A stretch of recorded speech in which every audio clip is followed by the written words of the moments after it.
Students, आज की इस वीडियो में मैं आपको वॉइस के बारे में बताऊंगा कि कैसे सेंटेंस को एक्टिव वॉइस से पैसिव वॉइस में कन्वर्ट किया जाता है। तो चलिए कुछ एग्जांपल के साथ मैं आपको बताता हूं कि सेंटेंस को एक्टिव वॉइस से पैसिव वॉइस में कैसे कन्वर्ट करते हैं।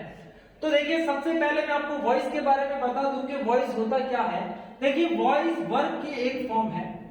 We for voice, V for verb. Verb की फॉर्म है जिसके टू पार्ट्स हैं।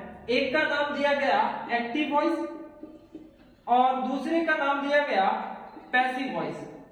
तो देखिए, एक्टिव वॉइस क्या होता है और पैसिव वॉइस क्या होता है। इससे पहले मैं आपको बता दूं कि सेंटेंस अगर एक्टिव वॉइस से पैसिव वॉइस में कन्वर्ट होगा तो उसके लिए तीन चीजें कंपल्सरी है और आपको याद रखनी पड़ेगी। देखिए, एक्टिव वॉइस का जो फॉर्मेट रहेगा वो कुछ इस प्रकार रहेगा कि सबसे पहले एक सब्जेक्ट दे रखा होगा आपको सेंटेंस में और 100% ये होगा, क्योंकि बिना सब्जेक्ट, बिना वर्ब और बिना ऑब्जेक्ट के आप एक्टिव वॉइस से पैसिव वॉइस में कन्वर्ट नहीं कर सकते, क्योंकि ये वर्ब की फॉर्म है तो ऑब्वियसली वर्ब 100% कंपल्सरी है इसमें। तो देखिए, सब्जेक्ट दे रखा होगा, सेकंड नंबर पर आपको एक वर्ब दे रखी होगी और किसी सेंटेंस में हेल्पिंग वर्ब आती है, किसी में नहीं आती है। तो देखिए, वर्ब भी आ सकती है, हेल्पिंग वर्ब भी साथ में आ सकती है और लास्ट में आपको एक ऑब्जेक्ट मिलेगा, क्योंकि विदाउट ऑब्जेक्ट आप पैसिव वॉइस में सेंटेंस को कन्वर्ट नहीं कर पाओगे। तो कुछ इस प्रकार का फॉर्मेट आपको एक्टिव वॉइस में दिखेगा। जैसे फॉर एग्जांपल अगर मैं कहूं, यहां पर मैंने लिखा कि राम लाइक्स टी। मैंने कहा राम चाय पसंद करता है। इस सेंटेंस में आप देख सकते हो कि सबसे पहले एक सब्जेक्ट जो कि राम है कंपल्सरी है, 100% आएगा। सेकंड नंबर पर आप देखोगे कि लाइक एक वर्ब है, जैसा कि मैंने आपको कहा था कि वर्ब भी आ सकती है और हेल्पिंग वर्ब भी आ सकती है। थर्ड नंबर पर आप देखोगे यहां पर टी एक ऑब्जेक्ट है।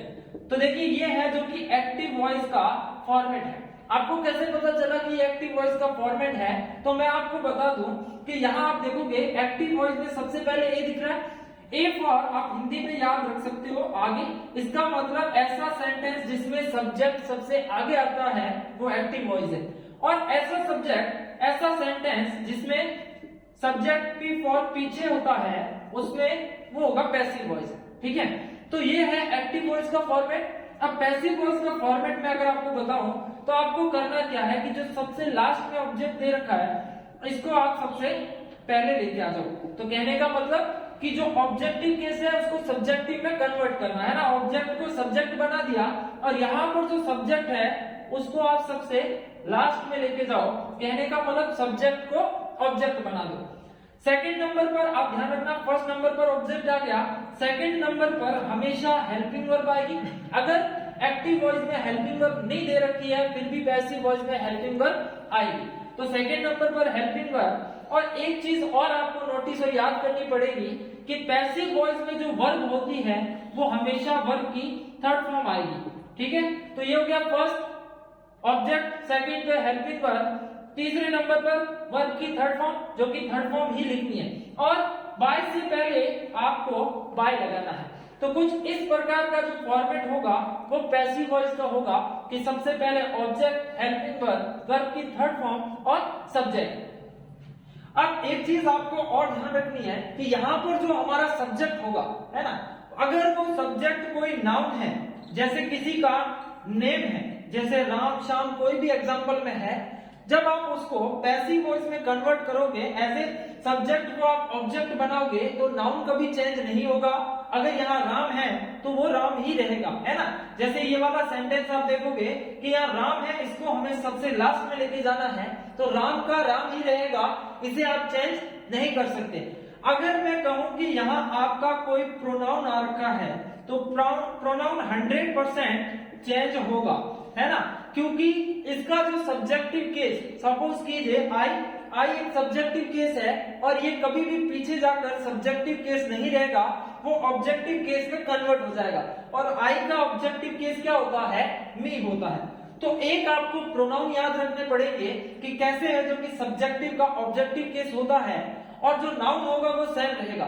तो चलिए कुछ एग्जांपल के साथ ये टॉपिक मैं आपके क्लियर करता हूं। चलिए तो चलिए कुछ एग्जांपल के साथ मैं आपको बताता हूं कि एक्टिव वॉइस से पैसिव वॉइस में कैसे सेंटेंस को कन्वर्ट करते हैं। सबसे पहले आप यहाँ पर फॉर्मेट देखिए। अगर आप फॉर्मेट याद कर लेते हो, अलग अलग सेंटेंस में अलग अलग फॉर्मेट लगेगा, तो सिचुएशन के अकॉर्डिंग पहला फॉर्मेट है कि अगर आपको सबसे पहले कोई भी सब्जेक्ट, जैसा कि आप देख सकते हो कि प्रत्येक सेंटेंस में आपको एक सब्जेक्ट दिख रहा है, यहाँ पर ही, आई, राम और दे। उसके बाद में आपको एक वर्ब मिलेगी, या तो वर्ब की फर्स्ट फॉर्म होगी या वर्ब की फर्स्ट फॉर्म के साथ एस या ईएस लगा होगा। एस या ईएस कब लगेगा? जब हमारा सब्जेक्ट सिंगुलर होगा। यहाँ पर आप देखोगे कि राम सिंगुलर है, इसलिए वर्ब के साथ में एस आया। यहाँ पर ये मिस्टेक होगी, सॉरी। यहाँ पर देखो आई के साथ में रीड आया, यहाँ पर दे के साथ में ग्रो आया। तो कैसे है जब इनको चेंज करोगे, यहाँ ही देखो सिंगुलर है इसलिए लाइक्स आया। तो अगर ये फॉर्मेट आपको दिखता है तो इस फॉर्मेट का पैसिव वॉइस कुछ इस प्रकार बनेगा। पहला नियम याद रखना कि कैसा भी सेंटेंस हो, आपको एक फॉर्मेट याद रखना है कि ऑब्जेक्ट को सब्जेक्ट बनाना है और सब्जेक्ट को ऑब्जेक्ट बनाना है और उससे पहले बाय लगेगा। सेकंड नंबर पर अगर वर्ब की फर्स्ट फॉर्म दिखती है, जैसा कि हर सेंटेंस में दे रखा है, तो आपको हेल्पिंग वर्ब मिलेगी इज, आर और एम और वर्ब की थर्ड फॉर्म। तो देखिए, उससे पहले आप ये देखिए कि प्रोनाउन कैसे चेंज करते हैं। अगर आपका सब्जेक्ट आई है तो आई का ऑब्जेक्टिव केस क्या होता है? मी होता है। यू का ऑब्जेक्टिव केस यू ही रहता है, दे का दे हो जाता है और ही का हिम, वैसे शी का हर हो जाएगा, इट का सेम रहेगा और वी का अज हो जाएगा। ठीक है, तो ये सारणी आपको याद रखनी पड़ेगी क्योंकि बिना ये याद किए आप ऑब्जेक्ट को चेंज नहीं कर पाओगे। तो देखिए यहाँ पर मैंने आपको जैसा कि बताया, यहाँ पर सब्जेक्ट ही है, ही को आप सबसे लास्ट में लेके जाओ तो ही का क्या हो जाएगा? हिम हो गया, तो ये हो गया हिम। इससे पहले आपको बाय लगाना है, ये लगा दिया बाय। यहाँ पर आप देखोगे कि स्वीट्स हमारा ऑब्जेक्ट है, ऑब्जेक्ट को आप सबसे पहले लेके आ जाओ, ये हो गया स्वीट्स। अब मुझे बताओ कि स्वीट्स सिंगुलर है कि प्लूरल? अनकाउंटेबल है इसलिए प्लूरल होगा। स्वीट्स एक नहीं है, ज्यादा है, तो यहाँ पर आर हो जाएगा। तो ये हो गया स्वीट्स आर। यहाँ पर लाइक की थर्ड फॉर्म होगी लाइक बाय हिम। ठीक उसी प्रकार यहाँ पर आप देखोगे नोवेल हमारा ऑब्जेक्ट है, इसको हम सब्जेक्ट बना लेंगे। नोवेल सिंगुलर है इसलिए इज आ गया और यहाँ पर वर्ब की थर्ड फॉर्म, रीड की थर्ड फॉर्म रीड ही होती है और आई का क्या हो गया? आई का हो जाएगा मी। उसमें देखो यहाँ पर क्रिकेट है तो ये हो जाएगा क्रिकेट इज। यहाँ पर प्ले की थर्ड फॉर्म होगी प्लेड और ये हो गया बाय और राम। मैंने कहा था जब भी कोई नाउन आएगा तो नाउन कभी चेंज नहीं होगा, वो नाउन का नाम रहेगा। लास्ट वाला सेंटेंस आप कमेंट में बताइए कि इसका सही उत्तर क्या होगा। चलिए अब फॉर्मेट चेंज करके देखते हैं कि अगर यहाँ पर वर्ब की फर्स्ट फॉर्म ना देकर सेकंड फॉर्म आ जाए या फिर कोई हेल्पिंग वर्ब आ जाए तो उसको कैसे चेंज करते हैं। चलिए एग्जांपल के साथ देखते हैं। 2 1 अब देखते हैं कि अगर फॉर्मेट चेंज हो जाए, सपोज कीजिए कि इससे पहले जो हमने देखा था उसमें वर्ब की फर्स्ट फॉर्म थी और वहीं पर अब वर्ब की अगर सेकंड फॉर्म हो जाए तो उसको कैसे करते हैं। तो देखिए वही फॉर्मेट रहेगा, ऑब्जेक्ट को सबसे पहले, सब्जेक्ट को सबसे लास्ट में बाय लगाना है।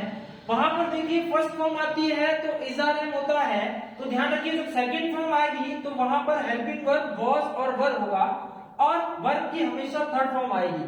तो देखिए यहाँ पर फूड है, फूड सबसे पहले आ गया और ये जो सी है ये लास्ट में चला जाएगा, इससे पहले बाय लगेगा और सी का क्या हो जाएगा?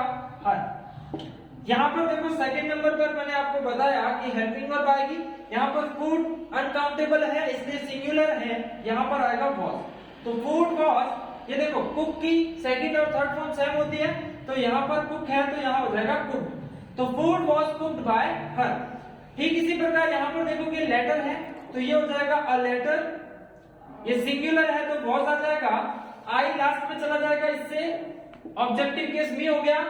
यहाँ पर आप देखो राइट, रोट और थर्ड फॉर्म होती है रिटन, तो ये हो गई रिटन। तो a letter was written by मी।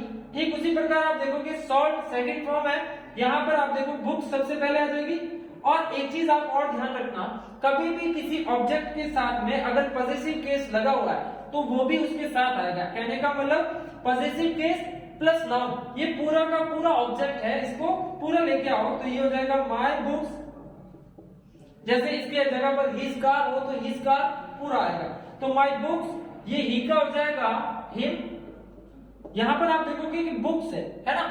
कभी भी पैसिव वॉइस में चेंज करते टाइम आपको ये सब्जेक्ट ध्यान में नहीं रखना है। जो ऑब्जेक्ट हमारा सब्जेक्ट बनता है इसके अकॉर्डिंग हेल्पिंग वर्ब आएगी। यहाँ पर माई बुक्स प्लूरल है तो यहाँ पर वर आ जाएगा। तो माई बुक्स वर, ये सॉल्ट की थर्ड फॉर्म सॉल्ट ही होती है, तो my books were salt by him. अब देखिए ये तो वो फॉर्मेट थे जिसमें हेल्पिंग वर्ब नहीं आती है।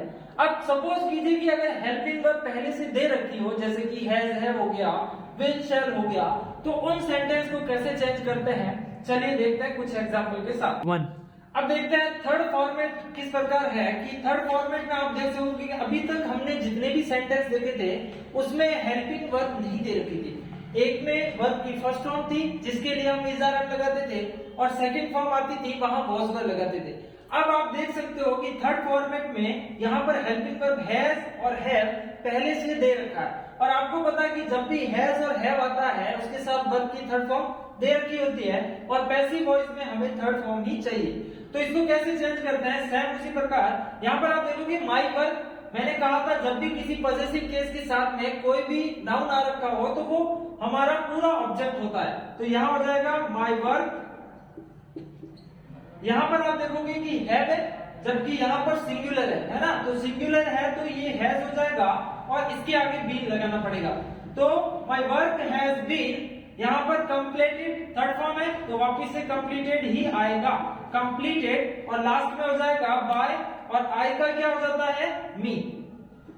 ठीक उसी प्रकार यहाँ पर आप देखोगे कि चैप्टर हमारा ऑब्जेक्ट है, चैप्टर को पहले लेके आ जाओ, ये हो गया चैप्टर। यहाँ पर हैज है तो ये हो जाएगा हैज बीन। वर्ब की थर्ड फॉर्म यही होती है तो ये हो गया लर्न्ड, ये हो गया बाय, और सी का क्या होता है हर, ये हो गया हर।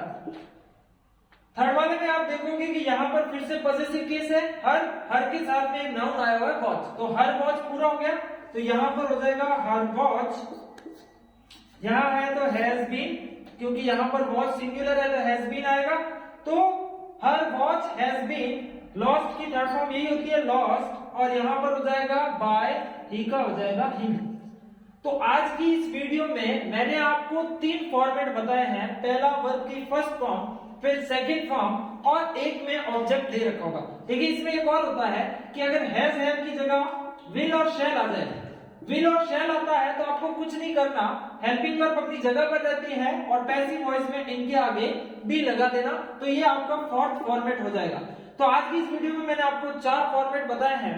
आई होप कि आपको वीडियो जरूर पसंद आया होगा, लेकिन एक चीज ध्यान रखना कि पैसिव वॉइस का जो टॉपिक है वो इतने में नहीं है, और भी बड़ा टॉपिक है। जैसे किसी में मॉडल्स आ जाते हैं, कोई सेंटेंस लेट से स्टार्ट होते हैं, हु से स्टार्ट होते हैं।